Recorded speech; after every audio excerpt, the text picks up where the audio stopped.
Hi friends, అందరికీ నమస్కారం అండి. తెలంగాణ రాష్ట్ర వ్యాప్తంగా ఉన్నటువంటి ఆసరా పెన్షన్ లబ్ధిదారులకు ప్రభుత్వం నుంచి ఇప్పుడిప్పుడే ఒక ఇంపార్టెంట్ ఫ్లాష్ అప్డేట్ అయితే రావడం జరిగిందండి.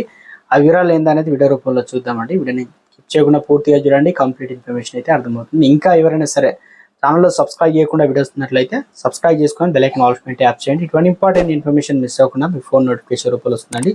చూసిన ప్రతి ఒక్కరు లైక్ చేసి మిత్రులందరికీ వీడియోని షేర్ చేయండి. లైక్ చేయకుండా వివరాలు కనుక వచ్చినట్లయితే నోటిఫికేషన్ వచ్చిందండి, అది క్లియర్గా అయితే ఎక్స్ప్లెయిన్ అయితే చేస్తానండి. సో ఇదండి మనకు నోటిఫికేషన్. తెలంగాణ రాష్ట్ర వ్యాప్తంగా ఈరోజు 21 తారీఖు మనకు క్యాబినెట్ విస్తరణలో భాగంగా అనగా క్యాబినెట్ అయితే భేటీ అయితే ఉండబోతుందట. మొత్తానికి ఇందులో ప్రధానంగా రైతు రుణమాఫీ పైన ఫోకస్ పెట్టబోతున్నారు. ఏ రకంగా రైతు రుణమాఫీ, దాంతోపాటు రైతు భరోసా ఎకరానికి 7,500, దాంతోపాటు 6 గ్యారెంటీలకు సంబంధించి మనకు చేయుత పెన్షన్లకు సంబంధించి కూడా ఇవ్వనున్నారట. దీంట్లో ప్రధానంగా చర్చించబోతున్నారు.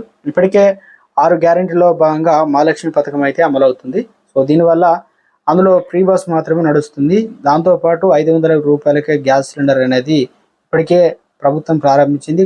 కొంతమందికి వస్తుంది, కొంతమందికి రావడం లేదు. నిన్న మొన్నటి వరకు అయితే ప్రభుత్వం చెప్తుంది ఏంటంటే కొంతమందికి వచ్చాయని చెప్తున్నారు. ఒక మెసేజ్ కూడా రూపంలో వస్తుంది అనమాట. అందరికి కూడా గ్యాస్ సిలిండర్ సంబంధించి డబ్బులు అయితే పడుతున్నాయి. ఒకసారి చెక్ చేసుకోండి, అది కూడా పడే అవకాశాలు కూడా ఉంది. ఇప్పుడు ఈ చర్చలో భాగంగా 6 గ్యారెంటీలో అది ప్రధానంగా చర్చించే అవకాశాలు అయితే ఉంది. ఇక 6 గ్యారెంటీలో భాగంగా ఇందిరమ్మ ఇండ్లు కూడా ఇస్తామని చెప్తున్నారు. ప్రధానంగా ఇవన్నీ రావాలంటే ప్రభుత్వ ఖజానాకు సంబంధించి డబ్బులు అయితే వాటిని అన్వేషిస్తున్నారు అన్నమాట. ఏ రకంగా ముందుకెళ్ళాలి. ఇప్పటికే ఆ మందులకు సంబంధించి ధరలు అనేది, వైన్ సంబంధించి రేట్లు పెంచడం, భూముల విలువలు పెంచడం, ఇక ఆదాయ మార్గాలు సమకూర్చే పనులు అయితే ప్రభుత్వం పడిందనమాట. ఇక ఇన్కమ్ ట్యాక్స్ కట్టేవారు కావచ్చు, వీరందరికీ ఆసరా పెన్షన్లకు సంబంధించి కూడా క్లియర్గా ఒక అప్డేట్ ఇచ్చారనమాట.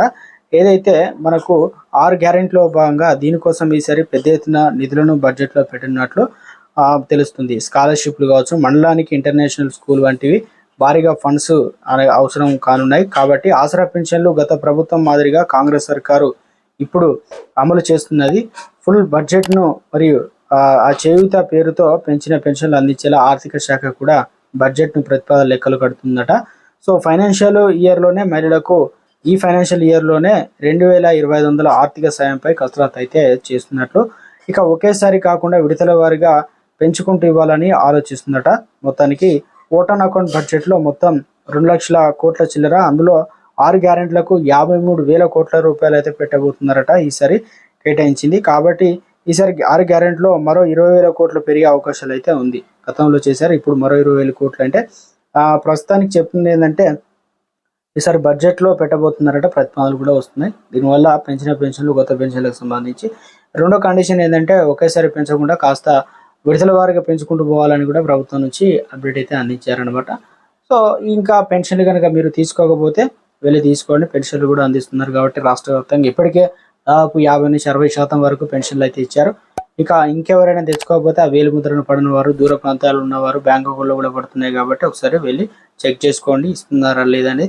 ఎంతమంది తీసుకున్నారు అనేది కింద కామెంట్ సెక్షన్లో తెలియజేయండి. మీ జిల్లా, మీ పేరు అనేది ఎంత తీసుకున్నారు అనేది మిగతా వారికి కూడా ఉపయోగపడుతుంది. వారు కూడా తీసుకోవడానికి అవకాశం కూడా ఉంటుంది.